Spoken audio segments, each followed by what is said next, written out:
Welcome class 7th students. We were discussing chapter 6, that is physical changes and chemical changes. We had discussed till physical changes. Now we will discuss chemical changes.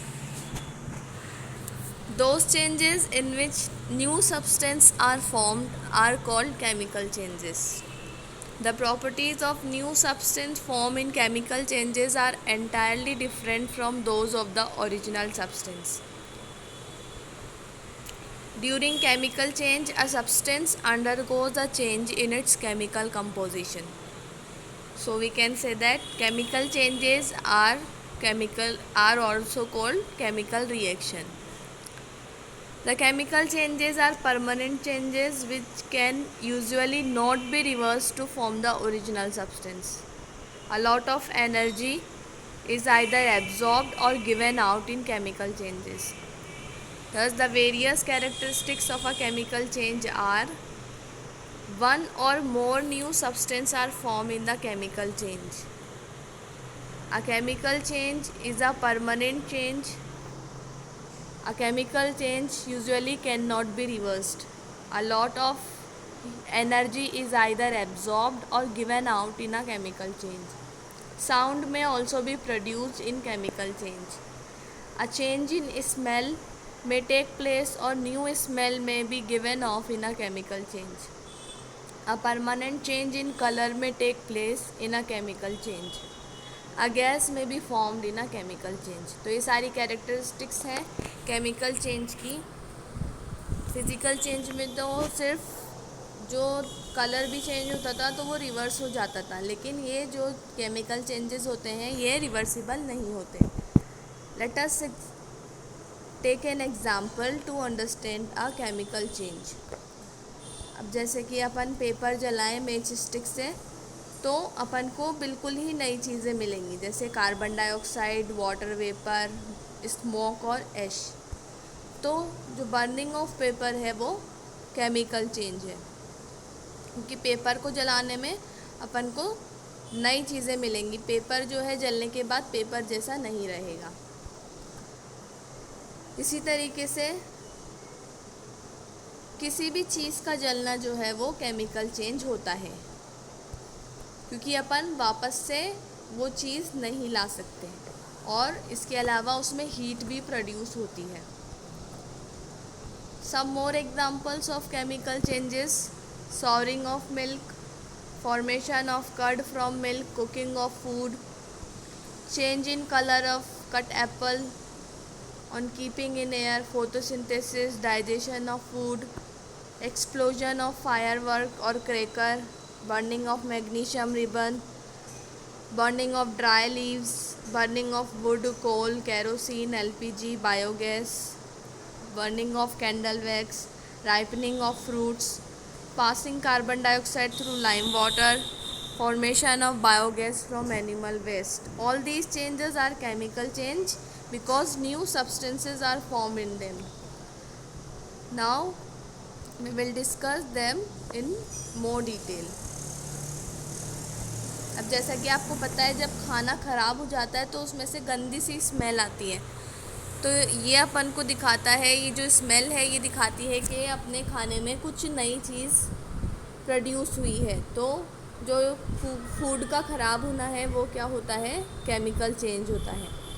अगर अपन एक Apple काट के रख दें थोड़ी देर तक, उसको अलग रखें काट कर, तो अपन ये देखेंगे कि जो कटा हुआ एप्पल है उसमें ब्राउन कलर आ जाता है. तो ये जो ब्राउन कलर है ये नया सब्सटेंस बनने की वजह से आया है, जो कि एयर के साथ रिएक्शन से बना है. तो ये जो एप्पल के स्लाइस में जो कलर का चेंज आया है वो भी केमिकल चेंज है. ऐसा ब्रिंजल के काटने पर भी होता है. फोटोसिंथेसिस, जैसा कि आप जानते हैं, फोटोसिंथेसिस में प्लांट्स जो हैं कार्बन डाइऑक्साइड, वाटर, क्लोरोफिल और सनलाइट की प्रेजेंस में ये सारे सब्सटेंसेस को कंबाइन करके ग्लूकोज और ऑक्सीजन बनाती है.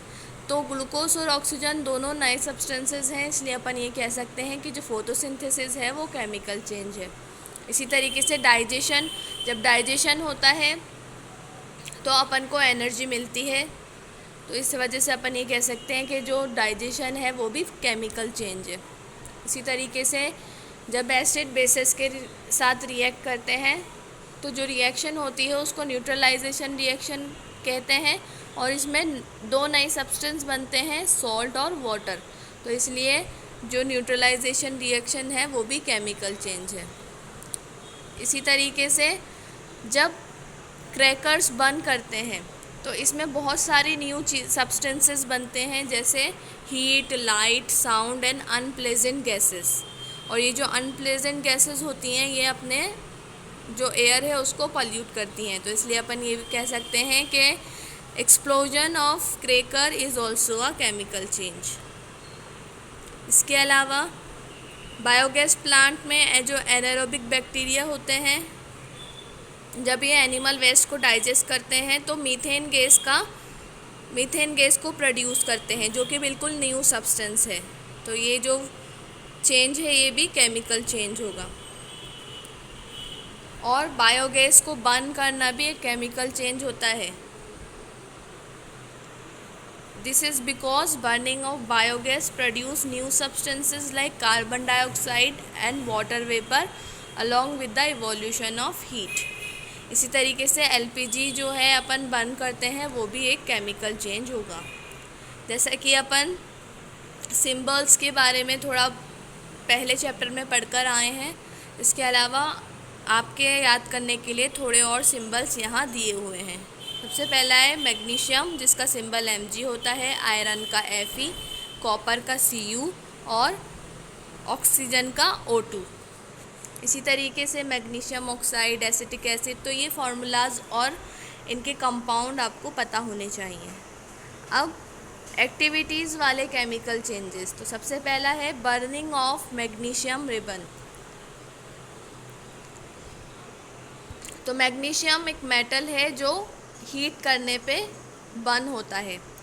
इसकी आपको एक थिन स्ट्रिप मिलती है जिसे अपन मैग्नीशियम रिबन कहते हैं।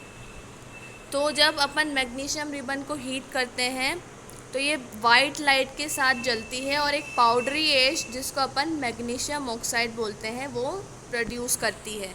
तो ये जो मैग्नीशियम ऑक्साइड है बिल्कुल न्यू सब्सटेंस है, तो अपन ये कह सकते हैं burning of magnesium ribbon is a chemical change. तो ये आप फिगर में देख सकते हैं, ये कितनी ज़्यादा लाइट देकर ये जो मैग्नीशियम रिबन है ये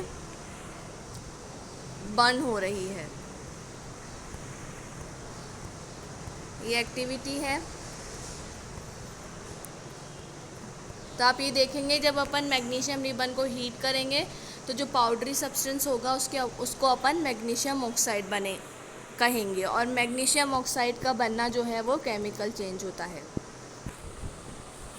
अब ये जो मैग्नीशियम ऑक्साइड बना, अगर अपन इसको वाटर में मिला दें तो फिर ये एक बेस बनाएगा जिसको अपन मैग्नीशियम हाइड्रोक्साइड कहते हैं। और ये मैग्नीशियम हाइड्रोक्साइड जो है ये भी बिल्कुल नया सब्सटेंस है, इसी वजह से अपन कह सकते हैं the dissolving of magnesium oxide in water is called chemical change.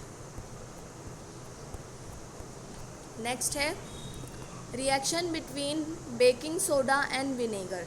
तो ये इन दोनों के बीच में भी जो रिएक्शन होती है वो केमिकल चेंज होगा, क्योंकि इसमें कार्बन डाइऑक्साइड आपको दिखेगी। अब कार्बन डाइऑक्साइड बिल्कुल बबल्स के फॉर्म में होगी, जैसा कि इस डायग्राम में आपको दिखा रखा है।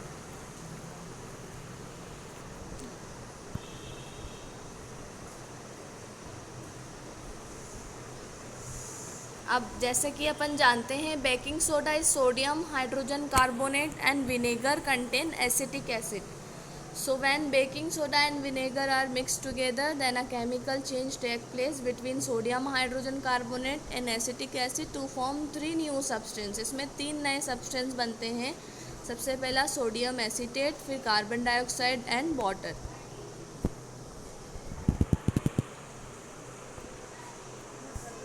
फिर ये जो कार्बन डाइऑक्साइड आपकी अबव रिएक्शन में बनी, इसको अपन और टेस्ट करने के काम में ले सकते हैं। अब ये जो कार्बन डाइऑक्साइड है इसको अपन फ्रेशली प्रिपेयर्ड लाइम वाटर से पास कराएं तो अपन ये देखेंगे जो लाइम वाटर है वो मिल्की हो जाएगा। क्योंकि जो लाइम वाटर होता है वो कैल्शियम हाइड्रोक्साइड का सॉल्यूशन होता है, और जब उससे कार्बन डाइऑक्साइड पास कराई जाती है तो जो कैल्शियम हाइड्रोक्साइड है वो कार्बन डाइऑक्साइड के साथ कंबाइंड होकर कैल्शियम कार्बोनेट बना लेता है, जो मिल्की होता है दिखने में। तो इसके रिएक्शन को आप इस तरीके से लिख सकते हैं। तो आप ये देखेंगे जब लाइम वाटर और कार्बन डाइऑक्साइड आपस में रिएक्ट करते हैं तो बिल्कुल नया सब्सटेंस बनता है, कैल्शियम कार्बोनेट। इसलिए अपन कह सकते हैं reaction between lime water and carbon dioxide is a chemical change. और ये जो लाइम वाटर का मिल्की होना है ये कार्बन डाइऑक्साइड की प्रेजेंस को पता लगाने के लिए बहुत ज़्यादा यूज़ किया जाता है। Third, reaction between copper sulphate solution and iron. तो जब अपन आयरन के ऑब्जेक्ट को कॉपर सल्फेट के सॉल्यूशन में रखते हैं तो जो आयरन सल्फेट है वो ग्रीन कलर का हो जाता है, और जो नेल होती है वो ब्राउन कलर की हो जाती है, क्योंकि उस पर कॉपर का डिपोजिशन हो जाता है। इसका वर्ड इक्वेशन अपन ऐसे लिख सकते हैं, copper sulphate solution plus iron give iron sulphate solution plus copper. तो कॉपर सल्फेट सॉल्यूशन जो है ब्लू कलर का होता है और आयरन ग्रे। जब इन दोनों का रिएक्शन होगा तो आयरन सल्फेट सॉल्यूशन बनेगा जो कि ग्रीन कलर का होगा, और जो कॉपर होगा वो ब्राउन कलर का होगा। तो आप यहाँ देख सकते हैं, जैसे ये आपका एक्टिविटी है, इसमें जो आयरन नेल है वो ग्रे कलर की है और copper sulphate solution blue colour का है। जब इनकी रिएक्शन होगी आपस में तो इस नेल पे कॉपर का डिपोजिशन हो जाएगा, और ये जो कॉपर सल्फेट सॉल्यूशन था इसका जो कलर है वो ग्रीन हो जाएगा और वो आयरन सल्फेट सॉल्यूशन में चेंज हो जाएगा। तो इसको अपन जो है ये रिएक्शन जो कॉपर सल्फेट सॉल्यूशन और आयरन के बीच होती है इसको अपन केमिकल चेंज कहेंगे। अब केमिकल चेंजेस के importance. Chemical changes are very important in our lives. All the new substances which we use in various fields of our life are produced as a result of chemical change. Some of the importance of chemical changes are given below. Metals are extracted from their naturally occurring compounds called ore by a series of chemical change. For example, iron metal is extracted from iron ore by chemical changes. Second, medicines are prepared by carrying out a chain of chemical changes. Third, the materials such as plastic, soaps, detergents, perfume, acid, bases, salts all are made by carrying out various type of chemical changes. Fourth, every new material is discovered by studying different type of chemical changes. तो अब यहाँ आपका physical change और chemical change का difference यहाँ दे रखा है। तो जो फिज़िकल चेंज होता है इसमें कोई नया सब्सटेंस नहीं बनता, जबकि केमिकल चेंज में एक नया सब्सटेंस बनता है, एक या एक से ज़्यादा। सेकंड है a physical change is a temporary change. Physical change थोड़ी देर के लिए होता है और जो केमिकल चेंज होता है वो परमानेंट होता है। अब टेम्प्ररी चेंज है तो अपन उसको रिवर्स कर सकते हैं, लेकिन जो केमिकल चेंज है वो परमानेंट है तो वो रिवर्स नहीं हो सकता। देन फोर्थ, फिज़िकल चेंजेस में अपन को बहुत कम एनर्जी या तो देनी पड़ती है या रिलीज़ होती है, और केमिकल चेंजेस में अपन को बहुत ज़्यादा एनर्जी देनी पड़ती है या फिर केमिकल रिएक्शन में बहुत ज़्यादा एनर्जी जो है वो रिलीज़ होती है।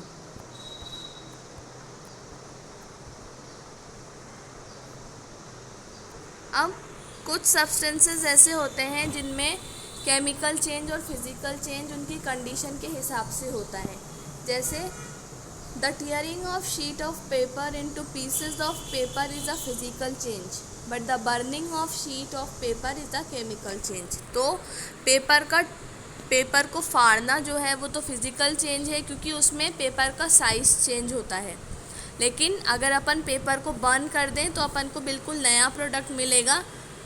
तो इसलिए अपन ये क्या कहेंगे कि जो पेपर का जलाना है, burning of a sheet paper is a chemical change. इसी तरीके से जो मोमबत्ती होती है, जब अपन उसको जलाते हैं तो जो वैक्स होता है, जो वैक्स पिघलता है वो तो फिज़िकल चेंज होता है, और जो वैक्स बर्न होता है वो केमिकल चेंज होगा।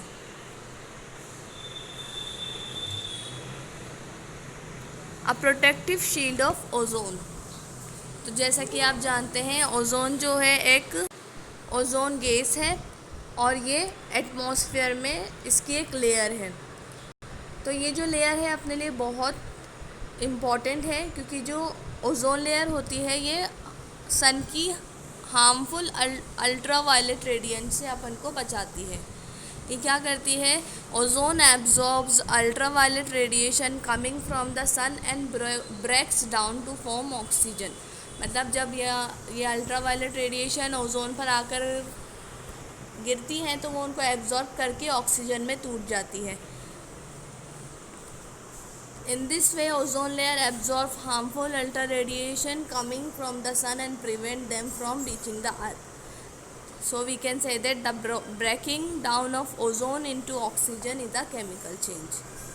और अगर ये ozone layer ultra violet radiation को एब्जॉर्ब ना करे तो फिर वो डायरेक्ट अर्थ के सरफेस पे आएंगे और लिविंग थिंग्स को हार्म करेंगे।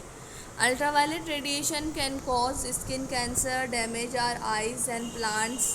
The ozone layer in atmosphere act as a natural protective shield against the harmful ultraviolet radiation coming from the sun. तो यहाँ आपका केमिकल चेंज जो है वो कंप्लीट हो गया। नेक्स्ट क्लास में हम रस्टिंग ऑफ आयरन के बारे में पढ़ेंगे। Thank you, that's all for today.